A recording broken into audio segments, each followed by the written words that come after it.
कमी में लापरवाही नहीं होती। घर में आटा कम हो तो एक भी टुकड़ा छूटने वाला नहीं।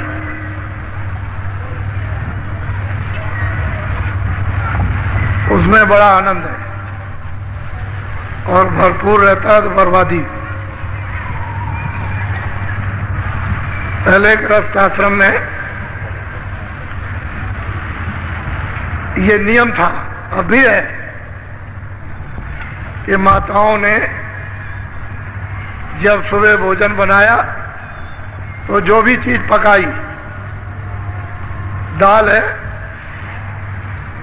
थोड़ा सा निकाल के डाल दी, चावल पकाया उसमें से 2-4 टोला चावल निकाल के हांडी में डाल दिया, आटा बनाया तो थोड़ा सा आटा डाल दिया। 1 हफ्ते 10 दिन में हांडी भर जाती है। चावल इकट्ठा हो गया, दाल इकट्ठा हो गया, जरा सी कंकड़ी नमक की डाल दी, 1 आध मिर्चा उसमें छोड़। ये गृहस्थ आश्रम का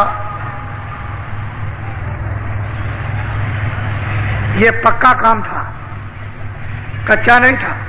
माताओं को बहुत याद रहता था, जब कोई अतिथि आया, कोई भी भूखा प्यासा साधु, कोई भी सन्यासी, कोई ब्राह्मण,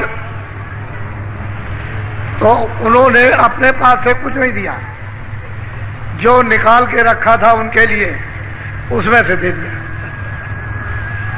तो अतिथि सत्कार हो गया। अतिथि की आपको प्रसन्नता मिली। कोई महात्मा आ गए और उनके पास कुछ है तो आपको मुक्ति भी मिल जाएगी, ऐसे ही दे देंगे। कितने प्रसन्न हो जाएंगे, खुश हो जाएंगे। तुमने तो पुण्य कमाया, लेकिन पता नहीं पुण्य के किस समय पर वो पुण्य फलदायक हो गया। कोई महात्मा मिल गया, उन्हीं की सेवा में लगे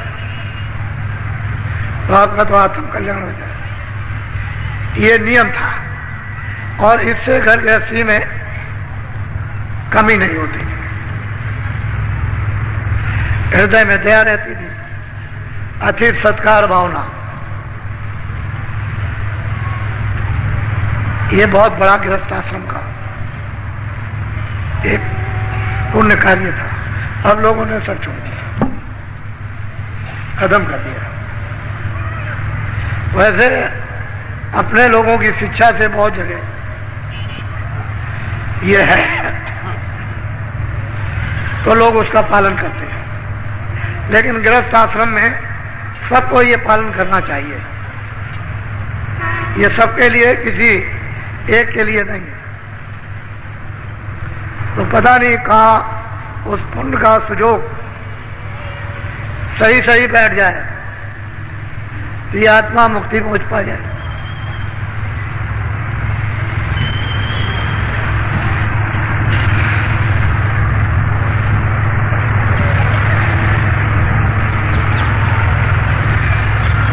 जय गुरुदेव,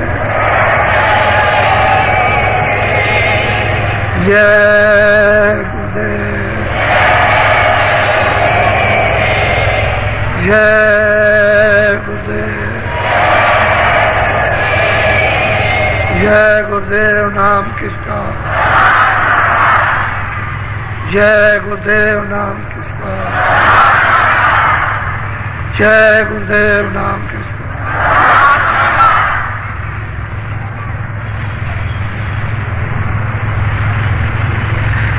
नर नारियों, बच्चे बच्चियों,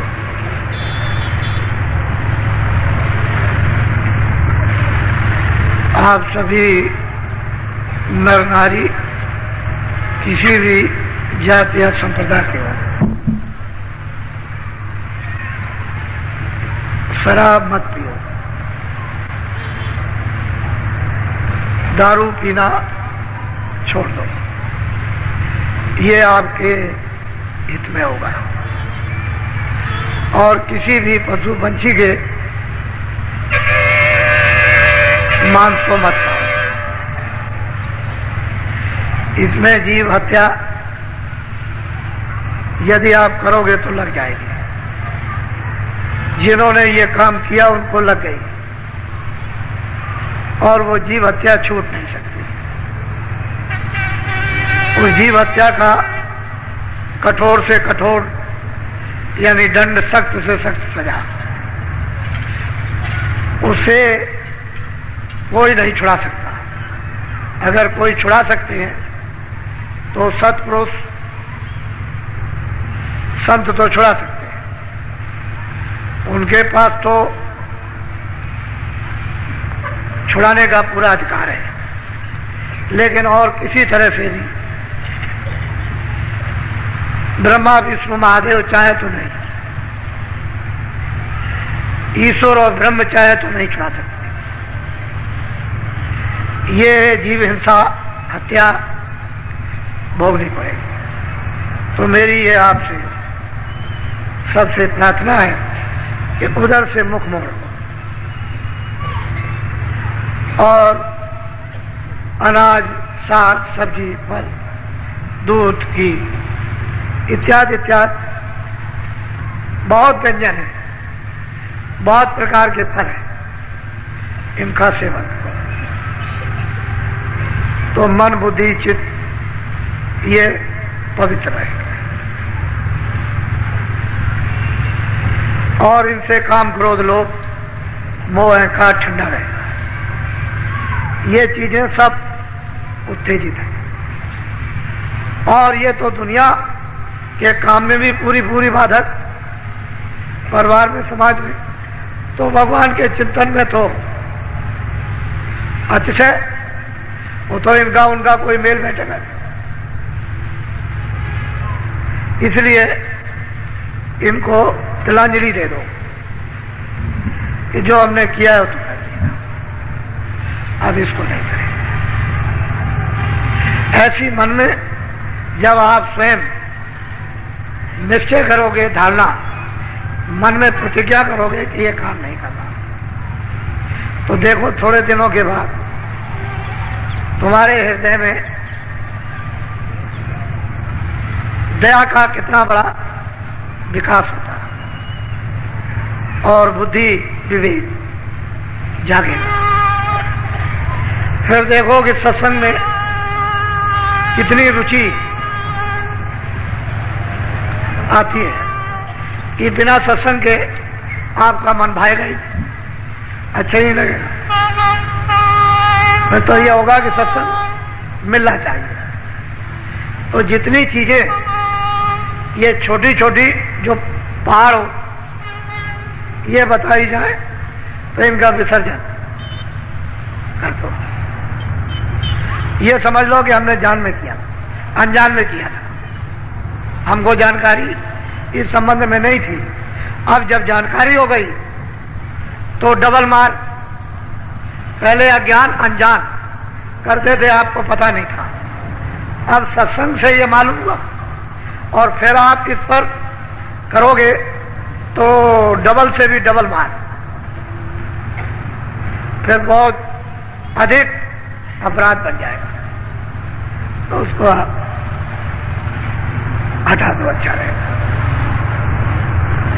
और जो साधक होते हैं, जो प्रेमी होते हैं, जो भक्त होते हैं, गुरु के आज्ञाकारी होते हैं, कि उनके बगैर कुछ नहीं करते, हर इच्छा को अपनी उनमें लय कर देते हैं। और ऐसे गुरु भक्त जिनमें प्रीत, प्रतीत, आस और विश्वास और साधना तन्मय होकर के करते हैं, उनको प्राप्त होता है, अनुभव होता है। जब उनको अनुभव होने लगता है तो अपने गुरु से पूछते हैं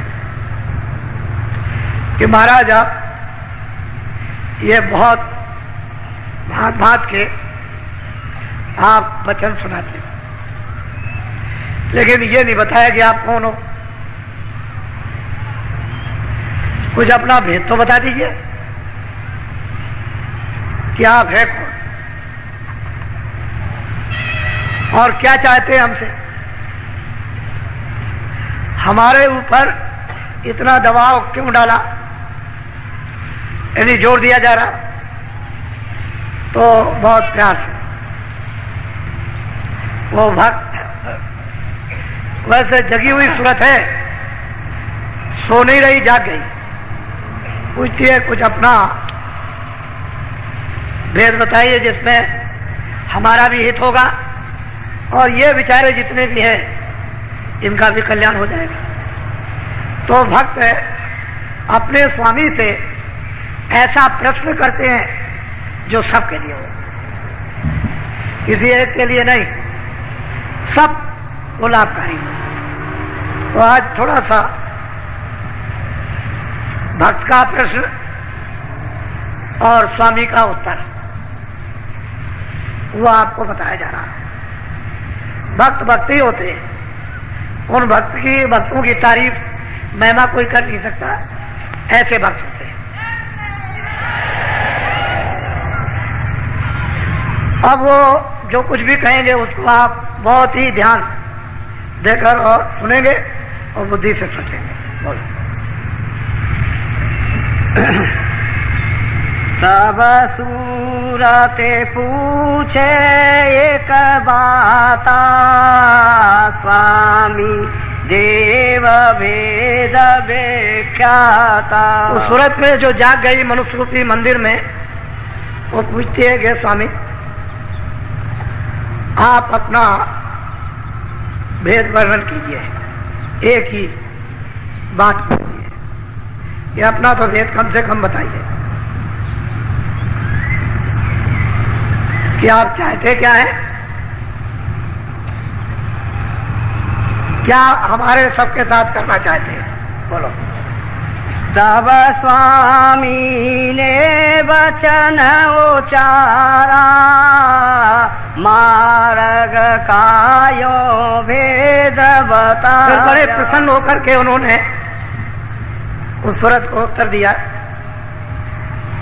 कि जो तुम पूछ रही हो बिल्कुल ठीक है। तो उन्होंने बताया कि देखो मैं तुमको सब भेद बताता हूं, मैं चाहता क्या हूं कि जिससे कि जीवों का इन सुरतों का छुटकारा हो जाए, ये काल के कर्मों के जाल से, काल के माया के जाल से निकल के अपने घर में पहुंच जाए जहां न माया है न काल है, न जहां पाप है न पुण्य है न अच्छा न बुरा है, न दुख है न सुख है, न वहां जन्म है न मरण है। मैं चाहता हूं कि ये पहुंचे। तो पहुंचेंगे कैसे,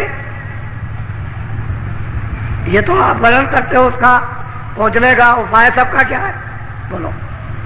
5 नाम का सुमेरन करो, श्याम से तमें सूरत धरो। कहते हैं एक काम करो कि 5 नाम जो नामदान मिल जाए उसका सुमरन करो। जब तक 5 नामों का सुमरन नहीं होगा तब तक बच्चा कुछ होने वाला नहीं। 5 नाम का सुमरन करो, इसको तो लो पका है, और श्याम श्वेत में सुंदर करो, उसी को श्याम सुंदर कहते हैं। वो श्याम भी है और श्वेत भी है। श्वेत कहते हैं सफेद, श्वेत, श्याम श्वेत। शहतल कमल में दोनों रूप हैं, श्याम भी है और श्वेत भी है। कहते हैं उसमें अपनी सूरत लगा दो, 5 नाम का सुमरन करो। जब आप सुमरन करोगे तो पहले नाम का उसे आप याद करो।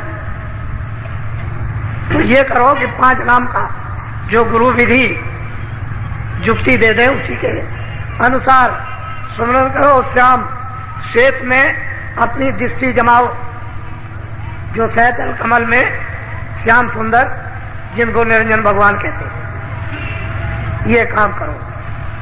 जब ये करने लगोगे तो धीरे धीरे सुमरन पाएंगे। उस सुमरन का फल ये होगा कि दृष्टि आपकी अंदर में एकाग्र होने लगेगी। जहां अंधेरा है वहां प्रकाश हो जाएगा। जब प्रकाश हो जाएगा, अंधेरा चला जाएगा, तो प्रकाश में दिखाई देगा, उसमें है दरवाजा। गगन में, आकाश में एक बहुत बड़ा आकाश है, उसमें फाटक है। कहते हैं उसमें कैसे टूटेगा, वो फाटक कैसे खुलेगा? श्याम श्वेत में सूरज धरो, तुम दृष्टि जमाओ, एक एकाग्र लक्ष्य होकर, और उसे दिव्य दृष्टि से उसका भेदन करो, तो आकाश में छेद हो जाएगा और फराक से फटेगा। इतनी जोर की आवाज होती है जैसे तीनों लोग चुरमुरा गए। छोटी मोटी आवाज नहीं होती, उसके टूटने पर धमाका होता है। लेकिन वो धमाका सूरज को सुनाई देगा आपको। अगर बाहर के कानों को वो धमाका सुनाई दे जाए तो ये कान के सब के पर्दे फट जाए, इतनी आवाज है। श्याम श्वेत में सूरज धरो, वो श्याम भी है और वो श्वेत, श्वेत तो गुरु बैठे हुए, और श्याम जो है वो निरंजन भगवान है। इन्हीं के भेजे हुए जब यहां ठीक करना था इसे धर्म मूवी पाप आत्माओं को, तो इन्हीं के आदेश से राम का अयोध्या में जन्म हुआ था।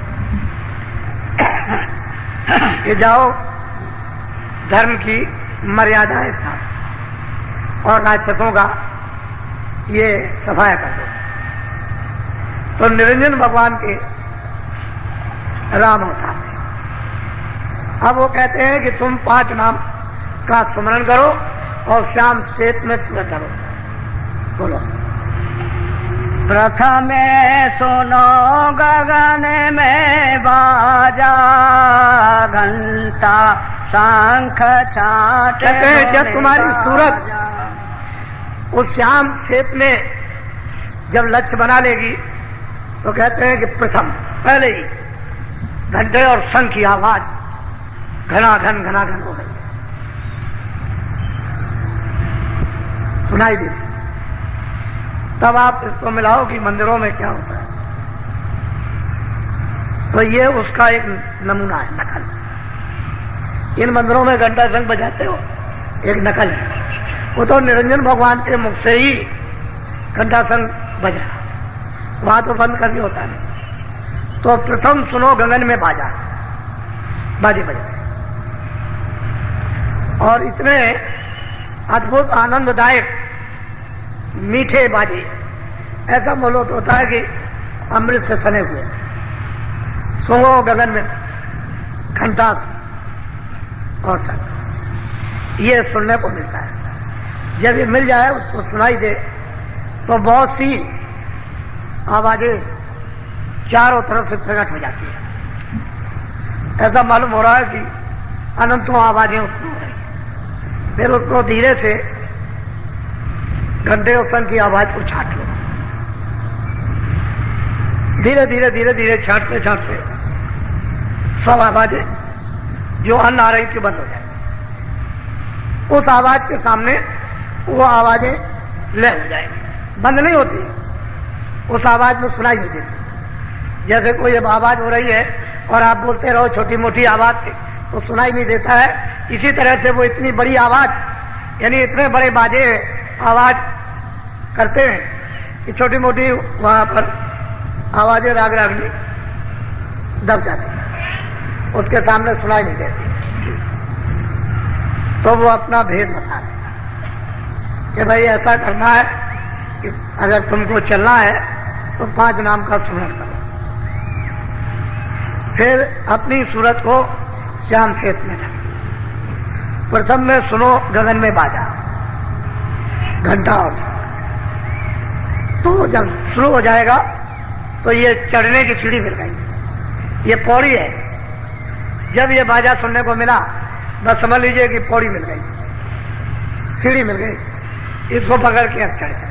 बोलो। सहस कमल दल ज्योति लखाई, बांकनाल में जाए। कहते हैं कि ये हमने देखा, सूरज तू उधर चल, ये है, ये त्रिलोकी का नाथ है और 3 लोकों का मालिक है। ये पिंडलोक और अंडलोक और ब्रह्मांडलोक, उसका ये मालिक नाम सैदल कमल में विराजमान है। इनकी आवाज घंटा, इसको सुनो और इसमें मिलो, लय हो जाओ, तो ये खबर पड़ेगी कि ऊपर से भी आवाज आ रही है और भी कुछ आ रहा। बोलो ओंकार और राध धुन लाई, आगे पहुंची सोन लगा। कहते हैं कि वहां ओंकार की धुन, ओम की, वहां इतनी मधुर मधुर गरजई घनघोरा, होय विष्टजन उपल कठोरा, दामे में दमक रही खनमाई, खल की प्रीत यथा फिर लाई। जब ये घंटे और शंख की इस धुन में जब सूरत लय होगी तो उधर ऊपर की जो टेढ़ा रास्ता उसमें से आवाजें आ रही, वो है ओम। वहां पर बादलों की गर्जें, गड़गड़ाहटें, मधुर मधुर सदैव मीठी और मृदंग, ताल मृदंग बजते रहे। इतने सुहावने, इतने मीठे ये बाजे हैं। और ये है ब्रह्म, इसकी 3 लोक से अलग है, इसका लोक अलग है, इसका राज भी अलग है। ओम का राज अलग है और निरंजन भगवान का राज अलग। ये 3 लोक के मालिक हैं और वो ब्रह्म अपने ब्रह्मलोक का मालिक, वो अलग है। तो ऊपर की आवाज जब सुनाई देगी तो इसी रास्ते से जब इसमें सूरत लय हुई घंटे शंख में तो आवाजें आ रही हैं, वो स्पष्ट होने लगती, क्योंकि स्थूल खोल उतर गया, लिंग भी उतर गया, अब वो सूक्ष्म में चल रही है और आवाजें आने लगी, उधर से सुनाई देने लगा। जब उसमें लय हुई, जो गड़गड़ाहट, मधुर मधुर गर्जन और मृदंग ताल अनुपा जो वहां बज रहे, उसमें जब उल्लय हुई तो फौरन उसे ओंकार पद को सूरत यानी प्राप्त जब करती है तो वहां पर एक केंद्र बना हुआ। जैसे ही उसने प्राप्त किया कि ऊपर की धुनें तरह तरह की उसको सुनाई देने लगी और ऊपर में तो कोई खोल है नहीं है, बस ये जब शब्द स्पर्श रूप रस गंध जब ये उस धुनी में लय हुई, ओंकार धुनी में बादलों की गरज और मृदंग की, तो फौरन केंद्र पर पहुंच गई और ऊपर से आवाजें आ रही हैं। तो ये सूरत गुणातीत हो गई। अब सब गुणों से नहीं, अब ये किसी गुण के अंदर नहीं है। जल पृथ्वी अग्नि वायु आकाश ये मृतलोक है। 17 तत्वों का जो लिंग शरीर, 10 इंद्रियां, 4 चतुर्थ मन बुद्धि चित्त और अहंकार और रजोगुण तमोगुण सतोगुण, ये 14 तबक 14 लोक जो स्वर्ग वैकुंठ में वहां इसकी एक सीमा है आगे। सूक्ष्म लोक है 9 तत्वों, शब्द स्पर्श रूप रसगंध और मन बुद्धि चित्त और अहंकार, ये 9 तत्वों का एक खोल, इसको भी पार कर गई। और त्रिकुटी में 5 तत्वों का शब्द स्पर्श रूप रसगंध और कोई चीज नहीं है। जब इसको भी इसने जब पार किया और जब केंद्र पर पहुंच गई तो नीचे खा सब छोड़ दिया। अब यही सूरत जो दोनों आंखों के पीछे बैठ गई, वो ओंकार पद में उनका तो साक्षात कर ही लिया, लेकिन गुणातीत हो गई। अब वो गुणों के अंदर नहीं आ सकती, ना उसको गुण को लेबायमान कर सकते। तो यहीं से जो शुरुआत होती है ऊपर में, वो प्रकृति लोक की होती है। ऊपर में पुरुष है जिसको पारब्रह्म कहते हैं, निरंकार पुरुष जो 10वें द्वार में विराजमान नीचे है प्रकृति, वहां से कृष्ण भगवान भेजे गए थे, इसलिए कृष्ण भगवान गुणातीत थे। लेकिन प्रकृति ने उनको भेजा था काम करने के लिए, यहां वो काम हो नहीं सकता था अगर वो भेजती नहीं तो। उनको भी गुण लिपायमान नहीं कर सकते थे, लेकिन जिस काम के लिए भेजा वही काम किया। तो ऊपर में दुनिया सुनाई दे रही, तरह तरह की वो शून्य पद की आवाजें आ रही, और सूरज जब इससे अलग हो गई तो गुणातीत हो गई। अब वो शब्दमय हो गई, शब्द स्वरूप हो गई। अब उसके खोल तो सब उतर गए, कोई खोल तो बीच में मेलोनी का रहा नहीं। तो बस फिर क्या बात, फिर तो जब शब्द रूप हो जाएगी तो एकदम से मिट्टी चली जाएगी। बोलो। आगे पहुंची सोनम जार, रंकार धोने सोनी। बहुत प्यार से समझा रहे हैं भक्तों। तो देख भाई यहाँ के तो तुम हो रही, रास्ता तो चढ़ने का ही है, घर में पहुंचने का। जब उसने उस आवाज को रंकार की तिंगरी सारंगी सुनी तो उसमें लय हो गई। फिर तो उसको सहूलियत हो गई, कोई बंधन नहीं रहा इधर का, कोई चिंता, कोई फिक्र, कोई लगाव। किसी तरह मन को भी छोड़ दिया, बुद्धि को भी छोड़ दिया, चित्त को भी छोड़ दिया, काम क्रोध भी छूट गए, ये सबसे अलग हो गई। प्राण भी छूट गए, सब नीचे रह गए, अपने अपने भंडार में ले हो गए। प्राण प्राण के भंडार में, मन मन के भंडार में, बुद्धि बुद्धि के भंडार में, चित्त चित्त के भंडार में, और 25 प्रकृतियां वो अपने अपने, इंद्रियां अपने भंडार में। ये सब लय होती गई, खाली सूरत रह गई, एक जीवात्मा। अब तो सर्वांग दृष्टि हो गई, आगे भी देखे, पीछे भी देखे, दाएं भी देखे, बाएं भी देखे, नीचे भी देखे, ऊपर भी देखे, चारों तरफ। अब तो मतलब कोई पर्दा नहीं रहा। कहते हैं कि फिर वहां जब पहुंची तो निरंकार पुरुष का दर्शन, दीदार। वैसे तो ये दोनों पके हुए हैं, दोनों पूरे, प्रश्न करने वाला भी पूरा और जो गुरु है वो भी पूरे, दोनों पूरे हैं, उनमें कमी किसी में नहीं। लेकिन अब यह है कि गुरु है। ये प्रश्न क्यों किया गया? आपके लिए, जगत के जीवों के लिए। ये कैसे पहुंचेंगे, कहां कहां होकर के जाएंगे, तो वो पता ठिकाना रास्ते का एक संकेत धीरे धीरे दे रहे कि अगर ऐसे ये सूरज चले, 5 नाम का सुमरन करे, ऐसे ध्यान लगाए, ऐसे कानों से भजन करे, तो इस तरह से श्याम से मैं अपनी सूरत को उस रूप में जमाए, और जब दृष्टि एकाग्र हो जाए तो उसका भी साक्षात्कार, ब्रह्म का भी साक्षात्कार, पार ब्रह्म में समाई उनका भी साक्षात्कार। ऊपर सब आवाजें आ रही है, बिल्कुल एकदम अलग अलग। फिर वहां कोई पर्दा तो है नहीं, आवाजें कोई बंद नहीं है, तो इतनी आजाद सर्वत्र है। सारा चेतन सत्य का ही सारा कारखाना है, सारी रचना शब्दमय, कुछ नहीं, सत्य की। वो चेतन सत्य है, एक प्रकाश है, उसी में से ये निकल रहा है।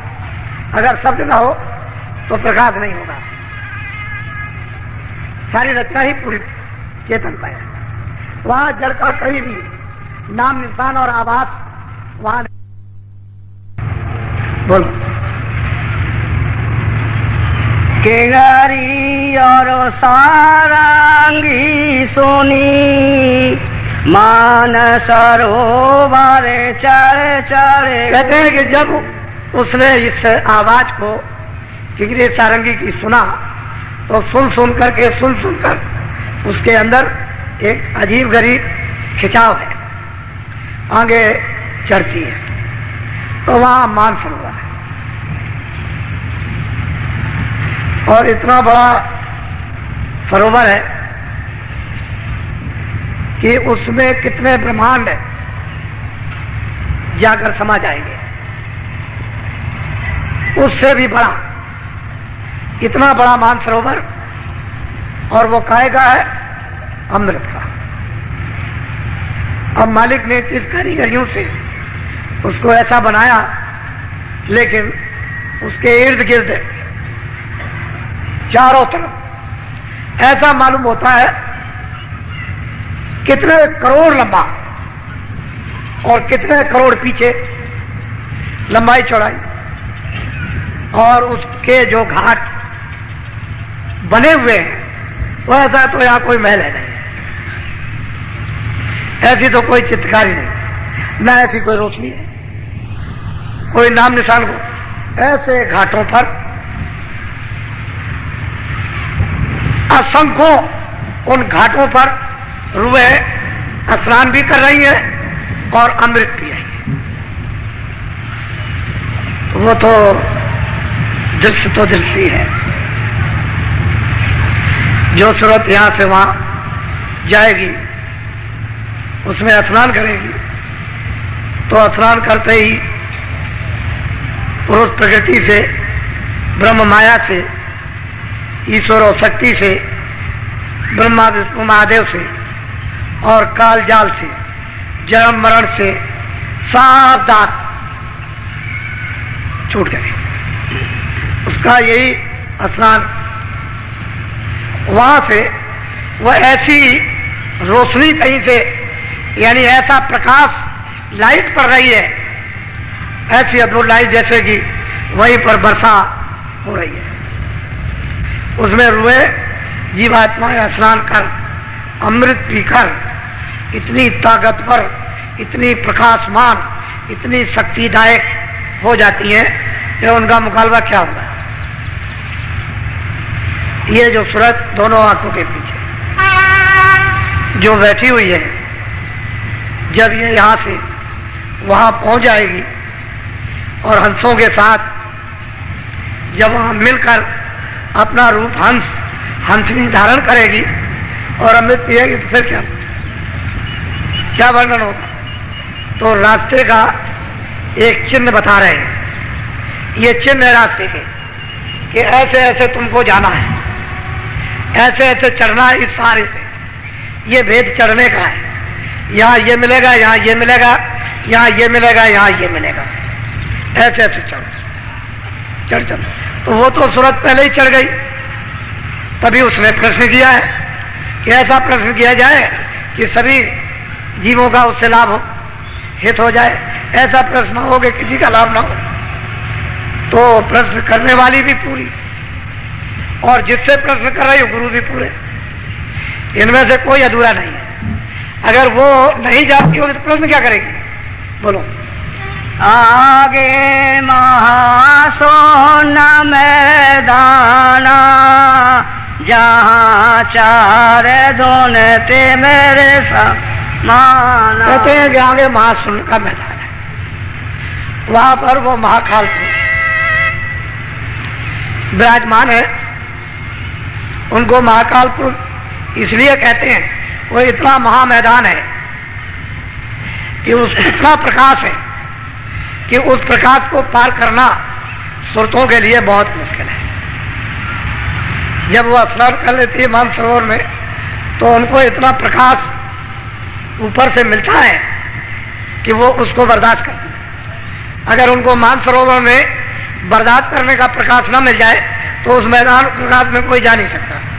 तो आगे महासुन का मैदान है, बहुत वैसे रचना तो गजागज है, कोई ऐसा ही मैदान नहीं है, कोई भी एक तिल भर भी, एक कण भर भी रचना से खाली नहीं। ये महासुन का मैदान है। आगे भंवर गुफा स्थान है, वो सोहंग पुरुष विराजमान है।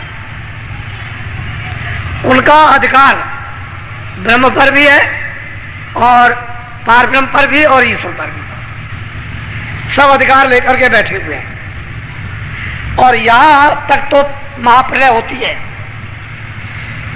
इसके आगे कोई महाप्रलय नहीं है। ये मैदान बहुत बड़ा है। आगे महासुन है, जिसको महाभंवर गुफा कहते हैं। उस पर वो सोहंग पुरुष विराजमान है और वो वहां एक इंडोला पड़ा हुआ है। ये सब उसी धुरा पर सब के सब झूल रहे हैं। इतनी तेज चक्कर से पूरे के पूरे मंडल झूल रहे हैं, ऐसे चल रहे हैं। ऊपर से देखने में आता है कि सारे मंडल घूम रहे हैं इस तरह। ऐसा धुरा चल रहा, कितने युग कितने कल बीत गए बराबर यही। इससे ये सब चक्कर घूम रहा, स्वर्ग भी घूम रहा, ब्रह्मांड भी घूम रहा, पार ब्रह्मांड भी घूम रहा, पूरा का पूरा ये। तभी तो इंडोला पड़ा हुआ है, नहीं तो कैसे पता चले? वहां देखने से मालूम होता है। तो निशाना बता रहे कि सूरत स्नान करने के बाद तुमको महासुन के मैदान में प्रकाशमान में जाना होगा, और वो इतना प्रकाशमान मैदान है कि वहां रूहें चकाचौंध हो जाती है। मालूम होता है कि प्रकाश में कुछ दिखाई नहीं देता। तो जब तक मानसरोवर में स्नान न करें उस प्रकाश में, तब तक वो बर्दाश्त नहीं कर सकते। तो निशान बता रही है कि ये जाने का रास्ता है। बोलो। ताके परे धाम सतनामा बीन बाजे सत। बहुत प्यार से समझा रहे कि तूने पूछा तो ठीक है, इस भंवर गुफा सुहंग स्थान के परे वो सतधाम है, और उनका नाम है सतना। वो धाम है, ये इन सब के वो पिता है, और ये सब उनके बच्चे हैं, और हम भी उनके बच्चे हैं। ये वही से सब कुछ मिला। ये जीवात्माएं भी सतधाम से, सतलोक से ये भेजी गई, और ये अलग अलग मंडलों में, ब्रह्मांडों में तकसीम कर दी गई। कहते हैं आगे सतधाम है। बोलो। सोनत सोरते फेरे आगे चली। वहां जब वो पहुंच गई सतधाम में, तो वहां पर वो देख रही कि बीन बांसुरी अद्भुत अद्भुत बज रही, चारों तरफ वही आवाज, ऐसी मस्तानी मधुर। वो सत पुरुष का जो बाजा है वो सबके ऊपर छाया हुआ। वहां पहुंच करके सूरत ने सतपुरुष का सतधाम में, सतलोक में दर्शन किया। कहते वहां जाएगी तो सतपुरुष का दर्शन होगा। रास्ता ये चलने का है, लेकिन गुरु साथ, बगैर गुरु के उधर कोई नहीं। साथ रखना हर वक्त, उनको जरा भी छोड़ना नहीं। वो तो ऐसे लेकर के चले जैसे छोटा बच्चा या अंधा, उंगली पकड़े रहो, छोड़ना नहीं। ऐसे साथ साथ रहेंगे तो पार जाओगे। तो आगे सदा सतपुरुष का दर्शन। कहते हैं अभी तो और कुछ है। बोलो। कोटे नयार बसूर ओजियारा अलग अलग धाम है। कोटान कोट सूरज उसके एक एक रोम में लगे हुए, और वो अलग था। सतलोक के ऊपर में अलग लोक, अलग पुरुष का दर्शन। सतलोक में और अलग हम लोक में कोई अंतर नहीं है। ये भी पवित्र है, वो भी पवित्र है। इसमें उसमें कुछ भी कोई मिलोनी नहीं किसी तरह की, लेकिन छोटे बड़े हैं। सतलोक से अगम लोक बढ़ा। कहते हैं वहां पर दर्शन हुआ अगम पुरुष का। फिर आगे क्या वर्णन करते हैं? बोलो। ताहा से अगम लोक को चली, अगम पुरुष से जाकर। कहते हैं उसके ऊपर में अगम लोक, वहां आगे चलती जाती है। उसकी आवाजें तो यहाँ पर कोई इन्होंने बताया नहीं है कि भाई उसकी आवाजें अगम पुरुष की या अलग पुरुष की। वो तो मतलब है कि वर्णन करने में नहीं आएगी। उसका तो कोई निशान और नमूना यहाँ पर तो किताबों में दिया नहीं, क्योंकि आवाज तो है ही, बगैर आवाज के नहीं। कहते हैं वहां वो पहुंची और अगम पुरुष का भी दीदार और दर्शन किया। ये रास्ता जाने का। लेकिन जब सत धाम में पहुंच जाएगी, सतलोक में, सतपुरुष तो वहां स्वतंत्र है। कोई किसी तरह का बंधन नहीं, आगे चले जाओ, वहां रोक टोक नहीं है, सीधी जाओ। किसी तरह का भी कोई बंधन नहीं। बोलो। ताके आगे रहत अनामी निज घर संतन अब कहते हैं कि इसके आगे अनामी धाम है, वो सबका मालिक, सबका शहंशाह, सबका बादशाह है। वो मतलब उसके आगे कुछ नहीं, जो वहां गए वो चुप, कोई कुछ बोल नहीं सकता। उसको कहते हैं अनामी धाम, वो अनाम पुरुष। रामायण में लिखा है कि एक अनीय अनामा अग सच्चिदानंद प्रभु धाम। बहुत अच्छा वर्णन किया उन्होंने। वो कहते हैं कि इस तरह से वो संतों का निज धाम है, वहीं से भेजे जाते हैं। लेकिन ये अनामी पुरुष ने अलग, अगम लोग, अलग लोग और सत लोग, ये तीनों एक रस बनाए, रचे हैं। और नीचे की जो रचना हुई है वो सतलोक से हुई है। वो सतनाम, उसका नीचे की रचना का कुल्लम कुल यानी कर्ता धर्ता सतपुरुष, उनका नाम है सतनाम। यहां से और आगे तो वो सब एक रस है, उसमें तो कोई बंधन नहीं है। जब सतलोक में सूरत पहुंच जाए तो आगे चली जाएगी। उसको इतना बल, इतनी शक्ति उसके पास, और वहां सतपुरुष की ऐसी मर्जी के आगे जाओ, आगे चली जाती है। अब वहां का जो हाल है वो लिखा नहीं जा सकता। ये तो महापुरुषों ने, कबीर ने, रविदास ने, तुलसीदास ने, मीराबाई ने जो कुछ भी देखा एकमात्र सारे किया, कुछ नहीं। जो वहां यहां कुछ नहीं देखा, इशारा कर दिया बस। अर्वचनीय वचनों में नहीं आ सकता, कलम कागज की स्याही पर अक्षरों में नहीं आ सकता। वही इशारा करते रहिए। ऐसी रचना है, ऐसे रूप है, ऐसा प्रकाश है, ऐसा अमृत है। और वहां जो पहुंचा वो कभी लौट के आना नहीं। एक बार उसकी तो ये मौत जरूर हो गई कि जीवों को, जीवों के भंडार को एक बार दे दिया, और अब जो पहुंच जाएगा फिर कभी ऐसी मौज नहीं। और वो कहते हैं कि भाई काल हमने समझबूझ के रचा, क्योंकि काल बगैर बनाए लोगों को खौफ नहीं होता। खौफ से ही तो आते हैं। अगर ये चले जाते तो लौट के आते हैं। तो जीव आए तो कितने युग और कितने कल बीत गए। ये इनका देश निकाला हो गया। महाकाल पुरुष, पार ब्रह्म, ईश्वर, इन सबको सत्पुरुष ने देश निकाला कर दिया। ये नहीं जा सकते आप। आपके जाने का तो रास्ता रखा है, लेकिन ये अपने स्थान पर रहेंगे, कभी नहीं जाएंगे। इनके जाने की कोई मर्जी नहीं, कोई मौज नहीं है। लेकिन अब क्या किया जाए? तपस्या की थी, उन तपस्या के बस होकर के सत्पुरुष ने इनको यानी वरदान दे दिया कि जाओ मैं तुमको देता हूं। तो जीवों के बगैर तो कोई रचना बैठती नहीं, तो जीव भंडार दे दिया। एक छोटा सा दिया है, कोई ज्यादा बड़ा नहीं है। वहां तो सब रूहों की, सभी जीवात्माओं की पूरी गिनती है, लेकिन यहां गिनती नहीं। वहां तो गिनती से दी गई, और यहां उसकी गिनती नहीं। कागज पर कोई गिनती नहीं कि कितनी जीवात्माओं का भंडार दिया गया। अरे भाई, रुपए की गिनती थोड़ी है कि गिन के दे दिया। कभी कभी जब गिनती खत्म होती है तो लोग अपने शब्द एक निश्चित करते हैं कि नहीं ये गिनती मान ली जाए, लेकिन वहां तो गिनती सबकी है, उसमें नहीं। ये सीधा सरल भक्त के प्रश्न का आपके लिए उन्होंने संकेत में बताया कि भाई मैं तो वहां का रहने वाला हूं, मैं तो इस काम के लिए भेजा गया हूं, आया हूं, और तुम इस तरह से चलो। अब बेचारे काल जाल में यहां फंसे हुए हैं। इनको क्या मालूम है कि अंतर्मुख साधना क्या है?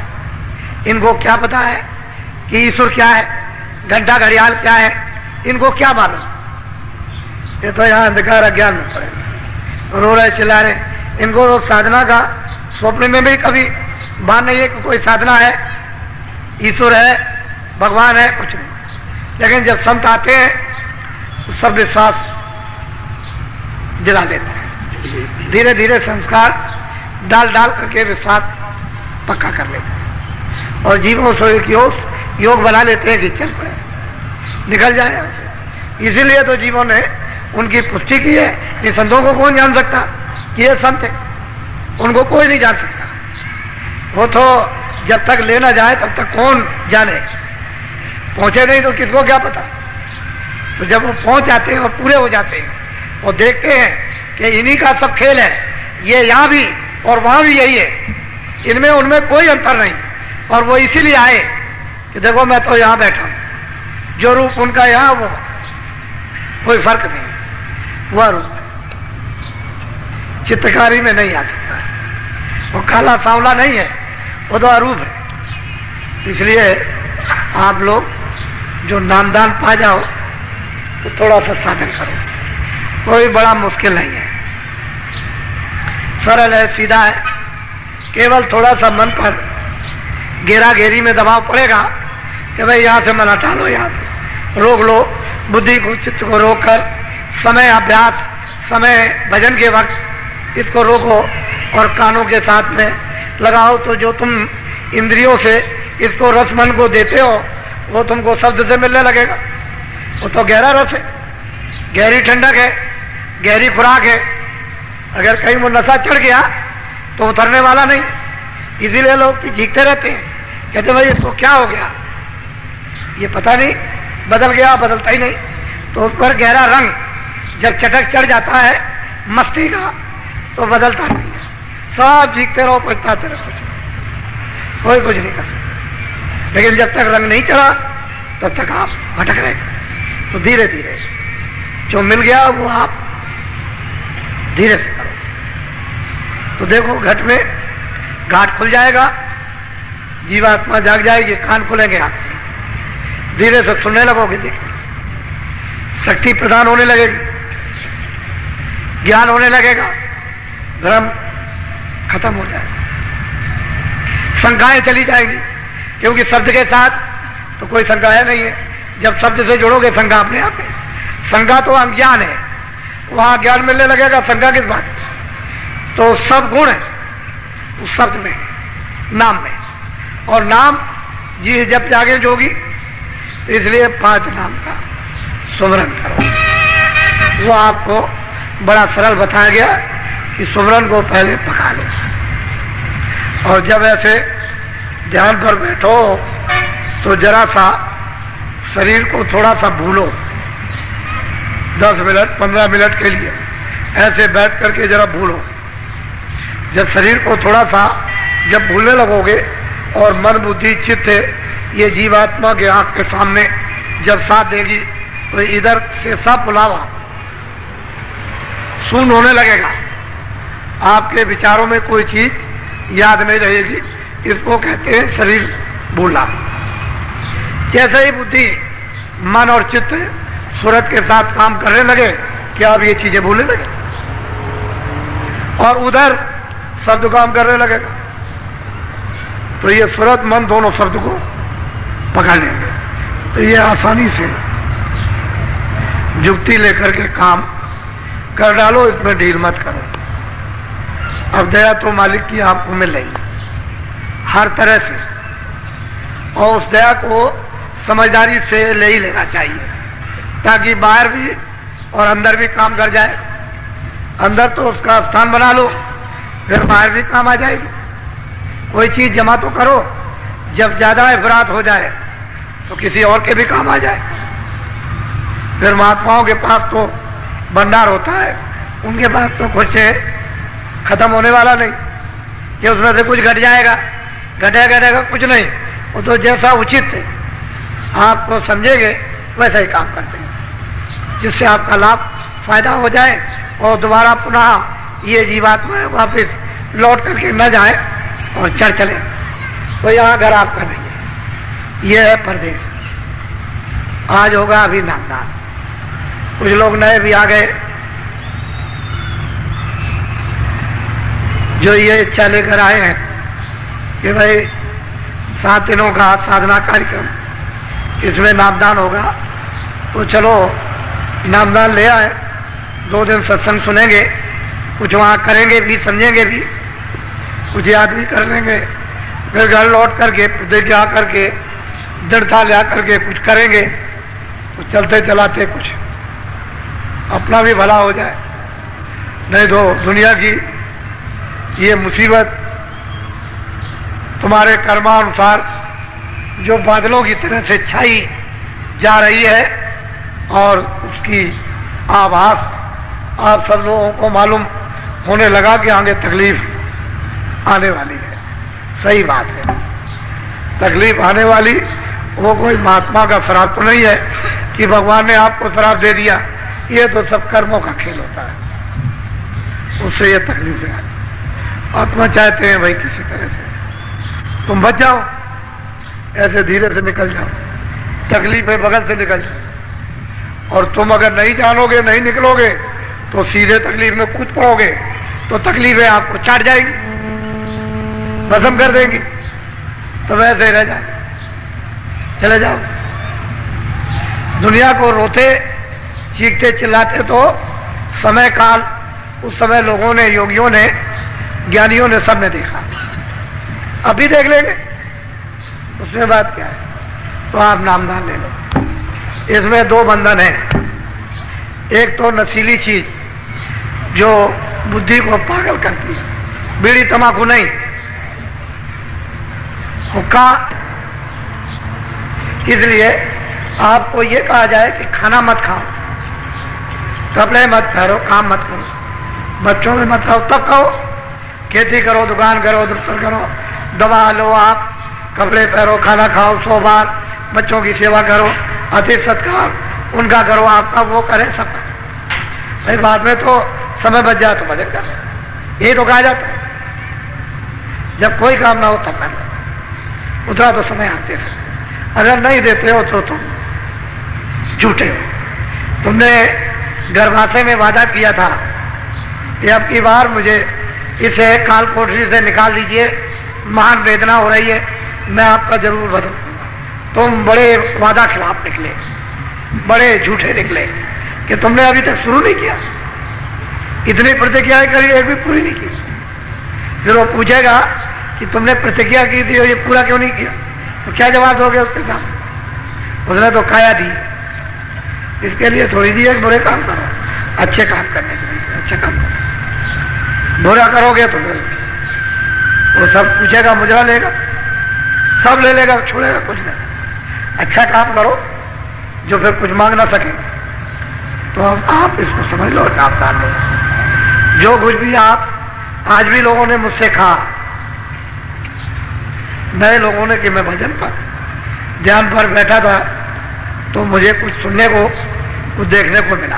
हमने भाई छुपा के रखना, ये तो दरवाजा सच्चा है, रास्ता सच्चा है, वेद सच्चा है, नाम सच्चा है, उपासना जो कराई जा रही सच्ची सनातन है, उसमें कोई गलती निकाल नहीं सकता।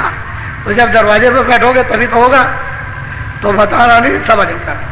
हमको तो बता सकते हो, क्योंकि हमको नहीं बताओगे तो आगे रास्ता कौन बताएगा। आप अपना बताओगे, मैं आगे रास्ता बताऊं। तो मुझे बड़ी खुशी हुई, बहुत प्रसन्नता हुई कि लोगों ने नामदान लिया और बैठ के कुछ थोड़ा बहुत तो मालूम हुआ कि हमारे घट में कुछ है। और तुम करोगे, जब कुछ समय लगेगा, करोगे, कुछ देर हो जाएंगे तो अपने आप सामने आ जाए। तो बहुत होशियारी से नाम ले लो। यह है मंत्र, दीक्षा, गुरु मंत्र, इसको कहते हैं नामदान। अब वो दीक्षा गुरु मंत्र नहीं है, उपदेश में ही नामदान, और ये सर्वोपरि दान है, इससे बढ़कर के कोई दान।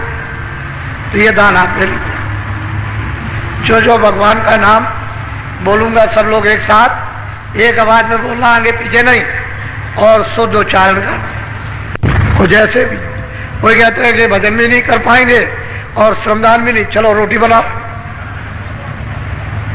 तो कहते हैं कि रोटी भी नहीं बना सकते और श्रमदान भी नहीं करेंगे, भजन नहीं, तो चलो झाड़ू ही लगा दो। कहते हैं हमसे ये भी नहीं हो सकता, चलो पहरा दो, पहरा ही देने लगो। अगर मान लो कुछ ना करो तो सो, और सो भी नहीं सकते तो पानी में डूब जाओ। फिर क्या किया जाए जब कुछ ही नहीं कर।